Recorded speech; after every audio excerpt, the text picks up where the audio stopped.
सब कुछ छोड़ आया हूँ, तेरे पास आया हूँ, सब कुछ छोड़ आया हूँ।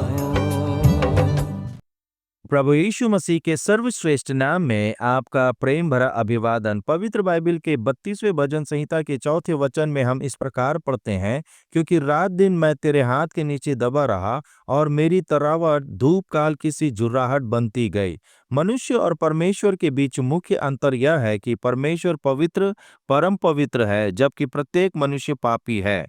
परमेश्वर पाप से प्रभावित नहीं होता। परमेश्वर का क्रोध पापियों पर रहता है, इसलिए सभी प्रकार की भौतिक संपदा और समृद्धि होने पर भी मनुष्य सुखी और संतुष्ट जीवन जी नहीं सकता। यही कारण है कि शक्तिशाली देश का राजा दाऊद अपने जीवन के व्यक्तिगत पाप के कारण दुखी, परेशान और खेदित था।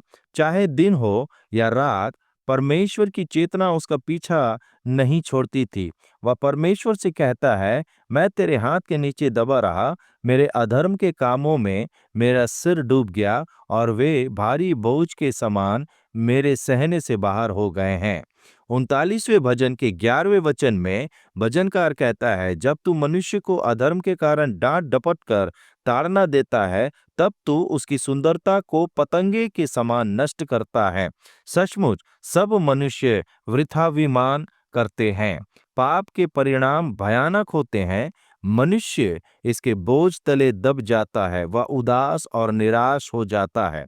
परंतु ऐसे लोगों को प्रभु यीशु मसीह ऊंचे स्वर से पुकारता है, हे सब परिश्रम करने वालों और बोझ से दबे हुए लोगों, मेरे पास आओ, मैं तुम्हें विश्राम दूंगा। जो कोई प्रभु यीशु मसीह के पास आता है और अपने पापों का बोझ को उस पर डाल देता है, वह उन्हें पाप के बोझ से छुड़ाता है, क्योंकि उसने मनुष्य के पापों के प्रायश्चित के लिए मानव जाति के पापों को अपने ऊपर लेते हुए क्रूस पर मृत्यु को स्वीकार किया। यही कारण है कि मृत्यु पर जय पाने वाला यीशु आपको उद्धार के निमित्त पुकारता है। क्या आप भी पाप के बोझ से मुक्त होना चाहते हैं? प्रभु यीशु मसीह के प्रति समर्पण करें और परमेश्वर के हाथ के भार अर्थात उनके क्रोध से बचने के लिए यीशु मसीह को अपने उद्धारकर्ता और प्रभु के रूप में स्वीकार करें। परमेश्वर ऐसा करने में आपकी सहायता करे। तेरे पास आया हूँ, सब कुछ छोड़ आया हूँ,